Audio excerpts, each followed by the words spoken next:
శ్రీమాత్రే నమ. జయ గురు దత్తాత్రేయ నమ. ఈ వీడియోలో మనం వృషభ రాశి వారికి ఏప్రిల్ 19వ తారీఖు నుంచి 25వ తారీఖు మధ్యలో జరగబోయే వార ఫలాలు పరిశీలించినప్పుడు ఈ వారం నుంచి మన వృషభ రాశి వారికి రాశి అందే శుక్రగ్రహ సంచారం జరుగుతుంది. ఈ కారణం వల్ల ఈ రాశి వారికి మాలవీయ మహాపురుష యోగం అనే పంచమహాపురుష యోగం ఏర్పడడం వల్ల ఏదైనా చాలా ధైర్యంగా నిర్ణయాలు తీసుకుంటారు. అలాగే మీ యొక్క బాధ్యతలు మరింత పెరిగే అవకాశం ఉంది. అలాగే ఏదో ఒక సమస్యని చాలా ఈజీగా పరిష్కరించే ప్రయత్నం జరుగుతూ ఉంటుంది. ఈ సమయంలో మీకు ఎదురైనటువంటి శత్రువులు, ఆర్థిక విషయాలు మీకు అనుకూలంగా మారడం జరుగుతూ ఉంటుంది. పెద్ద మొత్తంలో చేసే రుణ ప్రయత్నాలు చాలా వరకు ఈ సమయంలో ఫలించే అవకాశం ఉంది. ఏదైనా విషయాన్ని చాలా ధైర్యంగా ఎదుర్కొని ఆ సమస్యని కంప్లీట్గా పరిష్కరించడం జరుగుతుంటుంది. గతంలో కన్నా మీ యొక్క ఆర్థిక అవసరాలకి ఆదాయం పెరుగుతూ ఉంటుంది. చాలా కమాండింగ్గా వ్యవహరిస్తారు. మీలో ఒక ఆకర్షణ కూడా కలిగే అవకాశం ఉంది. ఇది సినిమా రంగంలో ఉన్న వాళ్ళకి, టీవీ మీడియా రంగంలో ఉన్న వాళ్ళకి చాలా అనుకూలమైనటువంటిది. ముఖ్యంగా స్త్రీలకి మీలో ఉన్నటువంటి టాలెంట్కి తగిన గుర్తింపు రావడం జరుగుతుంటుంది. అలాగే మీకు భర్తతో కానీ అత్తవారితో కానీ ఉన్నటువంటి సమస్యలు, వ్యక్తిగత సమస్యలు చాలా వరకు ఈ వారం పరిష్కారం అయ్యే అవకాశం ఉంది. స్త్రీలకి ఉద్యోగ ప్రయత్నాలు కూడా ఫలించే అవకాశం ఉంది. కొత్త ఆదాయ వనరులు కూడా స్త్రీలకు ఏర్పడే అవకాశం ఉంది. అలాగే లాభస్థానంలో 3 గ్రహాల సంచారం ఈ రాశి వారికి ఏదో ఒక సోర్స్ ద్వారా ఆదాయం రావడం జరుగుతుంటుంది. అయితే కొన్ని సందర్భాల్లో వచ్చిన ఆదాయం కొరకు, అంటే మీకు రావాల్సినటువంటి ధనం కోసం మీరు చేసే ప్రయత్నంలో కొన్ని ఇబ్బందులు, విమర్శలు ఎదుర్కోవచ్చు. దగ్గర బంధువులతో విరోధాలు కూడా వచ్చే అవకాశం ఉంది. రావాల్సిన ధనం ఎప్పటికైనా ఖచ్చితంగా మీకైతే వస్తుంది. కానీ దానికోసం అయిన వారితో ఈ గొడవలు పెట్టుకోవడం వల్ల కొంతవరకు మీకే నష్టం తప్ప పెద్దగా వచ్చేదేం లేదు. కాబట్టి మీకు కొద్దిగా ఓర్పుతో ఎదురు చూస్తే రావాల్సినటువంటి ధనం ఈ వారం కంపల్సరీగా రావడం జరుగుతుంటుంది. ప్రధానంగా ధనాధిపతి బుధుడు లాభస్థాన సంచారం వల్ల కుటుంబ సభ్యుల సహకారం పెరుగుతుంది. కుటుంబ సభ్యుల ఆదాయం పెరుగుతూ ఉంటుంది. అలాగే ధన లాభాధిపతుల మధ్య జరిగిన పరివర్తన కారణంగా మరి మీకు అనుకోకుండా మీరు ఒక విధంగా ధనం కోసం ప్రయత్నం చేస్తుంటే వేరే విధంగా ధనాదాయం లభించే అవకాశం ఉంది. ఎప్పుడో రాదనుకున్నటువంటి ధనం ఈ సమయంలో మీకు హఠాత్తుగా వచ్చే అవకాశం ఉంది. ఒక ఆకస్మిక ధనలాభం లాంటిది రావడం జరుగుతుంది. అలాగే ఏదంటే మీకు అత్తవారి దగ్గర నుంచి కానీ, దగ్గర బంధువుల నుంచి కానీ ఇన్సూరెన్స్, చిట్ ఫండ్స్ వగైరా వగైరా రావాల్సిన ధనం ఏమైనా ఉంటే ఈ వారంలో అది వచ్చే అవకాశం ఉంది. ఇంకా ప్రధానంగా కుజుడు లాభస్థానం వల్ల మీ యొక్క జీవిత భాగస్వామి యొక్క ఆదాయం పెరుగుతుంది. పార్ట్నర్స్ సహకరిస్తారు. భూములు, స్థిరాస్తుల యొక్క వాల్యూ పెరగడం వల్ల మీ యొక్క వ్యక్తిగత సంపద పెరిగే అవకాశం ఉంది. స్థిరాస్తులపై కూడా ఆదాయం లభించే అవకాశం ఉంది. అలాగే వృత్తిపరంగా మీకు కొత్త ఉద్యోగ ప్రయత్నాలు ఏమైనా చేస్తుంటే అవి చాలా వరకు ఫలించే అవకాశం ఉంది. అలాగే కొత్త ఇండస్ట్రీ ప్రారంభించాలనుకున్న వాళ్ళకి కానీ, లేదంటే కొత్తగా ఏదైనా వ్యాపారం ప్రారంభించాలనుకున్న వాళ్ళకి కొన్ని అవకాశాలు ఈ సమయంలో రావడం జరుగుతుంది.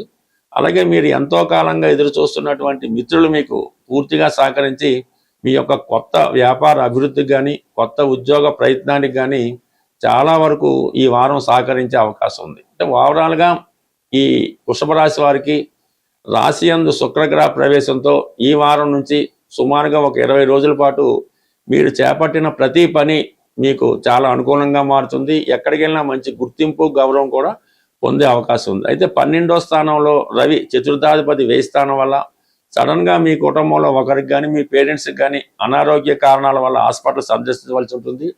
ప్రభుత్వానికి చెల్లించవలసినటువంటి ట్యాక్స్లు వగైరా సకాలంలో చెల్లించవలసి ఉంటుంది. ఏదైనా కొద్దిగా అధికారుల నుంచి కొంత ఒత్తిడి, అధికారుల వల్ల నష్టం ఈ సమయంలో ఏర్పడే అవకాశం ఉంది.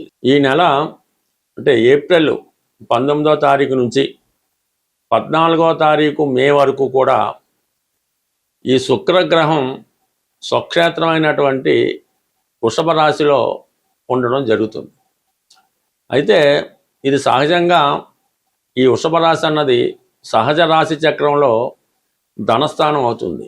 ఆ ధనస్థానంలో ధనాధిపతి ఉన్నప్పుడు ఆర్థిక పరంగా ఎవరికైనా సరే, ఏ లగ్నం వారికైనా, ఏ రాశి వారికైనా శుక్రుడు స్వక్షేత్రంలో ఉన్నప్పుడు ధన సంపాదన విషయంలో చాలా అనుకూలమైన పరిస్థితులు ఎదురవుతుంటాయి. ఈ సమయంలో మీరు ఈ శుక్రుడికి సంబంధించినటువంటి పరిహారం చేసుకోవడం వల్ల మీ కుటుంబానికి, వ్యక్తిగతంగా మీకు కూడా ధన సంపాదన పెరుగుతూ ఉంటుంది. కుటుంబం కూడా సౌఖ్యంగా ఉండడం జరుగుతూ ఉంటుంది. ఎటువంటి విభేదాలు ఉన్నా కూడా పరిష్కారం అవడం జరుగుతూ ఉంటుంది. దీనికి ప్రధానంగా మీరు ఏం చేయాలంటే, శుక్రవారం రోజు, ఏదైనా ఒక శుక్రవారం రోజు సాయంకాల సమయంలో ఏదైనా దేవాలయంలో ఎరుపు రంగు గులాబీ పూలు ఒక 6 మంచివి, చాలా ఫ్రెష్గా ఉన్నవి ఆ దేవాలయంలో సమర్పించవలసి ఉంటుంది. అది వెంకటేశ్వర స్వామి ఆలయం అయినా పర్లేదు, హనుమాన్ టెంపుల్ అయినా పర్లేదు, ఆలయంలో సమర్పించవలసి ఉంటుంది. అదే రోజు అక్కడ ఉన్నటువంటి భక్తులకి జిలేబీ పంచిపెట్టడం వల్ల మీకున్నటువంటి ఆర్థికపరమైన సమస్య తొలుగుతుంది. వివాహానికి ఏవైనా ఆటంకాలు ఉన్నప్పుడు అవి కూడా తొందరగా తొలగిపోయే అవకాశం ఉంది. అదే ఇదే సమయంలో, అంటే ఈ శుక్రుడు ఈ స్వక్షేత్రంలో ఉండగా మీ కుటుంబంలో ధనం నిలవాలంటే మీరు ఒక చిన్న పరిహారం చేయవలసి ఉంటుంది. ఈ పూర్వకాలంలో, అంటే ఇప్పటికీ కూడా కొన్ని ప్రాంతాల్లో ఈ డబ్బులు వేసుకునే డిబ్బీలు అంటారు దాన్ని, మట్టితో చేసినటువంటిది డబ్బులు వేసుకునే ఒక చిన్న మట్టి కుండ లాంటిది తీసుకొని అది శుభ్రంగా ఇంటికి తీసుకొచ్చి దానికి శుభ్రంగా పసుపది రాసి ఆ మట్టి పాత్రలో ఒక పిడికెడు కళ్ళుప్పు, ఒక 5 గోమతి చక్రాలు, అలాగే రాగి నాణ్యాలు ఏవైనా ఉంటే కనీసం ఒక 6 కానీ 3 కానీ, లేదంటే ఒక రాగి నాణ్యమైనా ఆ మట్టి పాత్రలో వేసి దానికి పైన ఒక ఎరుపు రంగు క్లాత్తో క్లోజ్ చేసి అది మీ దేవుడి మందిరంలో కానీ, లేదంటే మీరు సామాన్లు దాచుకునే ప్రాంతంలో దాన్ని జాగ్రత్త పెట్టడం వల్ల అది నెమ్మదిగా మీకు ఆకర్షణ పెరిగి ధనం సమృద్ధిగా వచ్చే అవకాశం ఉంది.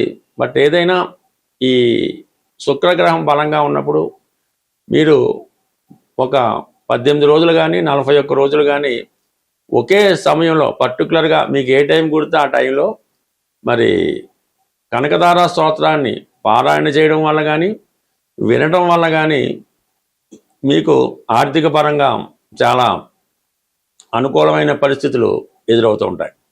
సో ఇదే సమయంలో ఎక్కువగా స్త్రీలను గౌరవించడం, అంటే మీకు తల్లిగారికి కానీ పెద్దలు, మీ కుటుంబ పెద్దలకు కానీ ఎవరైనా మంచి స్త్రీలకి మీరు ఈ సమయంలో వాళ్ళకి ఒక కానుకగా ఎరుపు రంగు చీర, జాకెట్టు, గాజులు, ఈ సౌభాగ్య వస్తువులు వాళ్ళకి మీరు కానుకగా ఇవ్వడం వల్ల మీకు వాళ్ళు సంతోషించినప్పుడు ఆటోమేటిక్గా మీకు ధన సమృద్ధి కూడా కలిగే అవకాశం ఉంది.